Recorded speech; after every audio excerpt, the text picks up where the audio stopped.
Hello and welcome to a geopolitical tour of the world. In this video I'm going to take you on a guided journey around the globe, talking to you about some disputes, oddities, complexities, or just some things that are good to be aware of in this complicated planet we live on. Some of the things I'll be talking about I already have entire videos on if you want a deeper understanding. We'll start at the centre of the world, the Prime Meridian, which goes through Greenwich, England. This is because that's where the British invented time in 1884. Here we have two independent countries, the United Kingdom of Great Britain and Northern Ireland and the Republic of Ireland.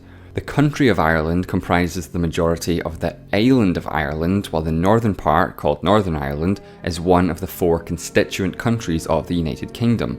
Northern Ireland doesn't really have an official flag because its population doesn't exactly agree on whether they should remain British or unite with the rest of Ireland. The other three constituent countries are in Great Britain and surrounding minor islands, Scotland, England and Wales. Some people use the terms Great Britain, United Kingdom and England interchangeably, but please don't, as Scots really don't appreciate it. In fact, many Scots don't want to be part of the UK. Despite an unsuccessful referendum in 2014, there's still a very sizable independence movement, even more so since Brexit. So just remember, Great Britain, an island, the UK, an independent country made up of four non-independent countries, and England, one of those four countries. Oh, and there's also the Isle of Man, Jersey and Guernsey, which are British but not part of the UK for some reason. They're referred to as Crown dependencies. Okay, we really need to move on, lots to cover. If we go into the icy north, we find the Faroe Islands and Greenland, two places that you wouldn't think have much in common, but they do. They're both Danish. They're both autonomous territories of Denmark, and despite the immense difference in size between the two, they actually both have a similar population of around 50,000. Unsurprisingly, Greenland is one of the least densely populated parts of the world. The island is literally 3/4 ice. Now moving on to land with a more hospitable climate, mainland Europe.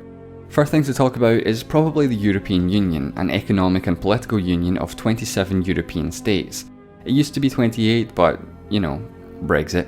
Now the EU has what's called the Schengen area, an area of free travel in which participating countries have abolished border controls. Not all members of the EU are part of this area, and also some non-EU members are.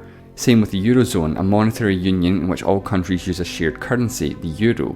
19 of the 27 members are part of the Eurozone, 4 countries have agreements with the EU to officially use the euro despite not being part of the EU, and then 2 others just sort of decided they wanted it too without any agreement in place. Now given how much Europeans loved conquering the world for a few centuries, there are plenty of parts of European countries outside of Europe, like the large part of France in South America or smaller islands just off the coast of Madagascar. Of course, I won't be able to cover them all.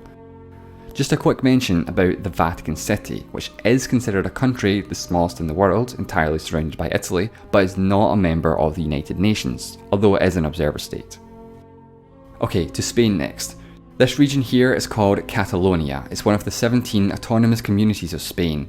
Many Catalans have been fighting for independence from Spain over the last century, with things really picking up over the last decade. Catalonia sought permission from Madrid to hold an independence referendum. Spain said no. Catalonia said they'll do it anyway. Spain said wait no, that's illegal, but they did it anyway. The result was 92% in favour of independence, but everyone who wanted to remain part of Spain just boycotted the vote, so it doesn't really count.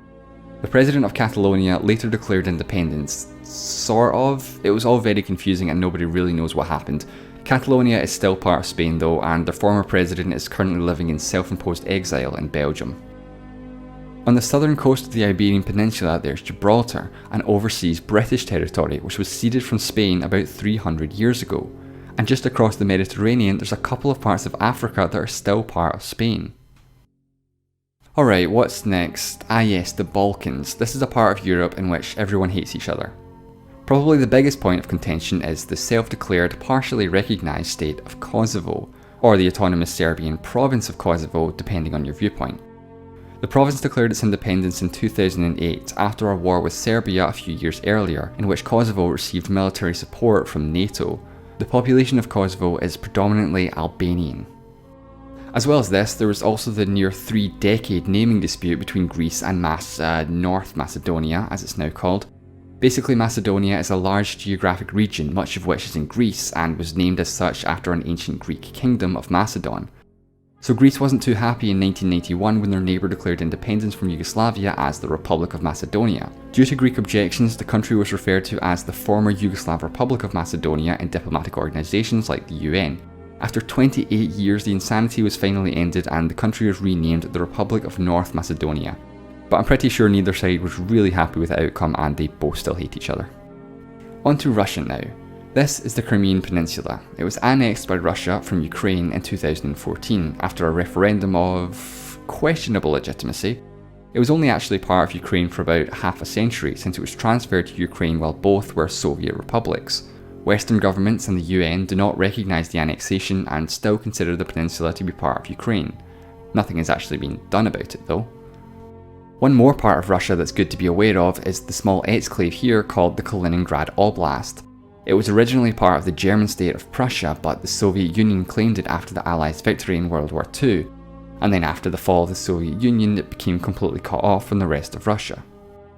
Now travelling to Russia's southern border with Georgia, Georgia has a somewhat precarious political situation as it has not one but two parts of the country that have declared their independence, Abkhazia and South Ossetia.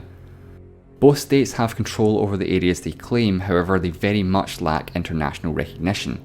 Both states declared their independence in the 1990s with backing from Russia. There was even a brief war over the dispute between Georgia and Russia in 2008. No prizes for guessing how that turned out. Next we'll take a trip down to the Mediterranean to the beautiful summer getaway of Cyprus. The political situation here though is a bit ugly. The island is currently divided between the country of Cyprus and the unrecognised Turkish Republic of Northern Cyprus. There's a UN buffer zone separating the two political entities that was established after the inter-ethnic violence between the Greeks and the Turks of the island erupted in the 1960s shortly after Cyprus gained independence from the UK. There was a Greek coup followed by a Turkish invasion and it all got very messy. Oh, and there's also some British bases on the island. I guess the strategic location was just too valuable to give up. Moving further south and on to Africa. Probably the most noticeable geopolitical dispute in Africa is the area known as Western Sahara.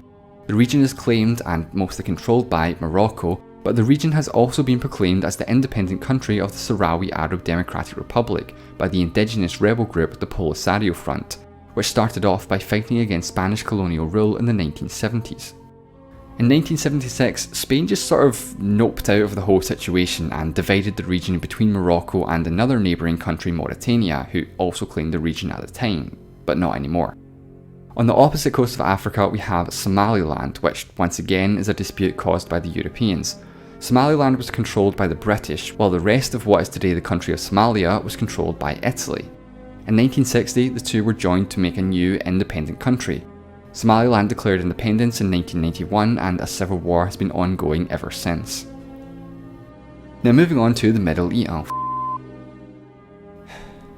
Okay, so it's quite literally impossible to give any kind of explanation of what the hell is going on here in just a couple of minutes, so just keep in mind that everything I say is going to be way oversimplified. Before the beginning of the currently ongoing situation, there was an area called Palestine, which was under British administration.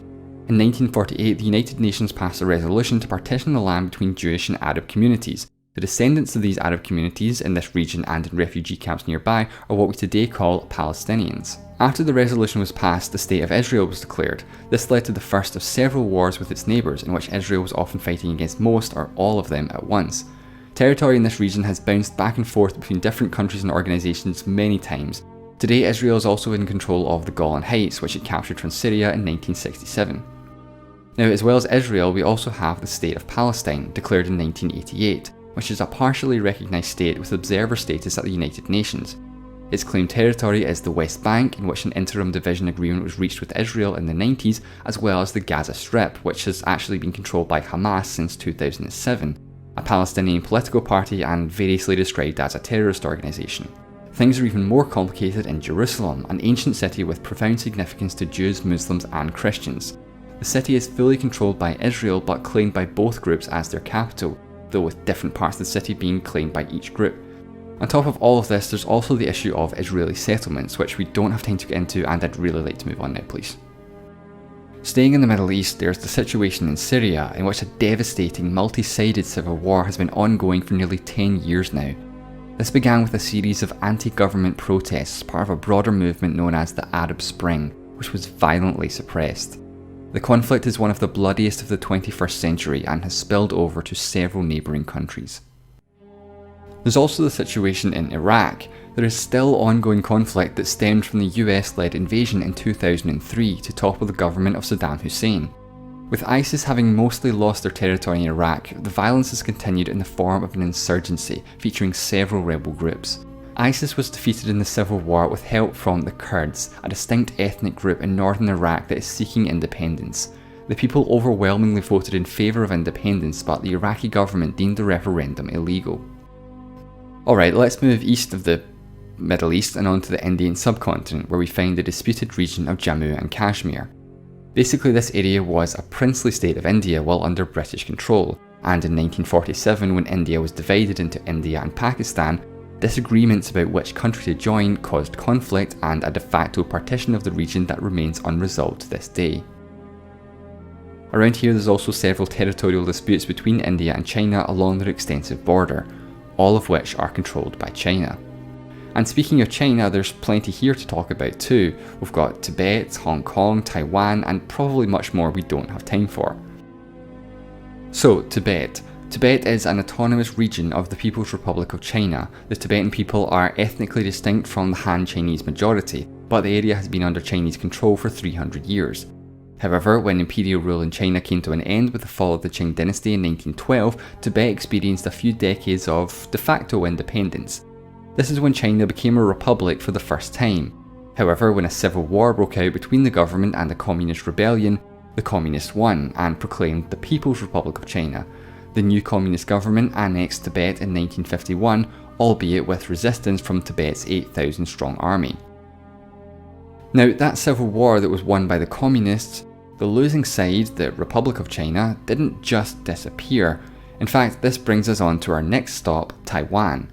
This is where the Republican/nationalist government fled to in 1949. While this country is commonly referred to as Taiwan, its name is actually unchanged to this day, the Republic of China. China still views Taiwan as part of its territory despite the People's Republic never having any jurisdiction over the island in their history.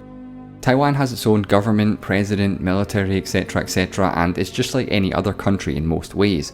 However, given how powerful China is, officially acknowledging Taiwan means China cutting all ties, both diplomatic and, more importantly, economic. Taiwan is not a member of the UN, but plenty of countries have unofficial relations with Taipei. There's also Hong Kong, which is part of China but has a special administrative status under the so-called One China, Two Systems policy.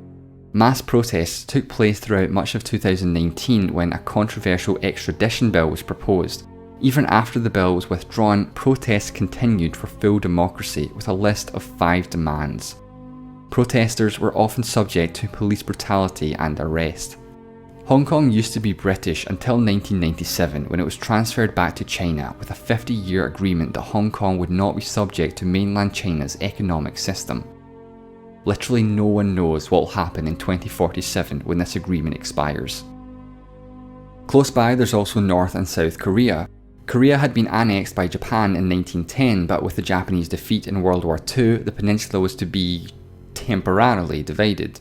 The Soviet Union controlled the north and the United States the south, with the plan to unify Korea into one country. But then the Cold War happened and suddenly the two countries controlling Korea hated each other and were less willing to cooperate. There was a 3-year war which didn't really accomplish much except massive casualties on both sides. North Korea is the most isolated country in the world, with its population unable to leave and with little knowledge of the outside world. North Korea has nuclear weapons though, hence the lack of intervention. Elsewhere in Asia to be aware of, there's a country that nobody really knows what to call it, Burma or Myanmar, and there's also the South China Sea, which is the most disputed part of the entire planet, claimed by like 40 countries or something, probably. Where do we go from here? We can probably just skip over Australia and all that down there. They're pretty chill, not too much to talk about. Let's instead go all the way across the Pacific Ocean, which is mostly empty except for Hawaii, which is part of the United States but has a Union Jack on its flag for some reason. So now we're in the Americas, North and South America, although some people, especially from Latin America, refer to them as one continent, America, singular. However, English speakers generally use this word to refer to the country, the United States. There's plenty going on in the Caribbean. There are 13 independent nations, most of which no one has ever heard of, as well as European colonies and territories, and also a random part of Colombia. Cool flag though. Oh, and Puerto Rico, that wants to awkwardly add a 51st star to the American flag. A particularly peculiar case is with a bunch of Dutch islands, Aruba, Curacao and St Martin, which are actually countries within the Kingdom of the Netherlands, making up 4 constituent countries along with the Netherlands itself. Somewhat similar to the UK, but within the constituent country of the Netherlands there are 3 more Caribbean islands, Bonaire, St Eustatius and Saba. Here's a Venn diagram to help you out. Elsewhere in the Americas there's the Falkland Islands, British islands with British people who near unanimously voted to remain a British territory, but for some reason Argentina claims them as their own. They even fought a brief war in 1982 when Argentina invaded the islands, but this only happened because the dictator was trying to distract his people from the country's failing economy.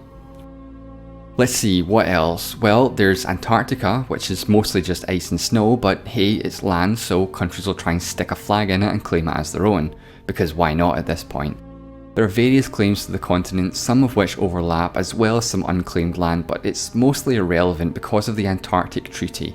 The treaty has suspended all new claims, guarantees freedom for scientific exploration, and a ban of all military activity. Sometimes when we look at the world, the lines on a map don't fully do justice to the situation on the ground. You often have to look beyond the borders to see what lies beneath. Geopolitics can be both complicated and fascinating in equal measure, and it's always good to know what's going on in the world. A great way to keep yourself informed is by watching documentaries on CuriosityStream, an online streaming service with thousands of titles on science, technology, history, lifestyle, and so much more. I recently watched a great documentary about tsunamis and how scientists are trying to learn more and more about them to help better prepare for future disasters. You can start watching for just $2.99 a month by signing up at curiositystream.com/wonderwhy. With your subscription, you'll also get access to Nebula, a streaming service for independent creators. Nebula has a lot of original content, such as the multi-creator series Working Titles, a series dedicated to TV shows with great opening title sequences. Recently I made an episode about the greatest sitcom of all time, go check it out. Again, that's curiositystream.com/wonderwhy. Thanks so much for watching, and I'll see you next time.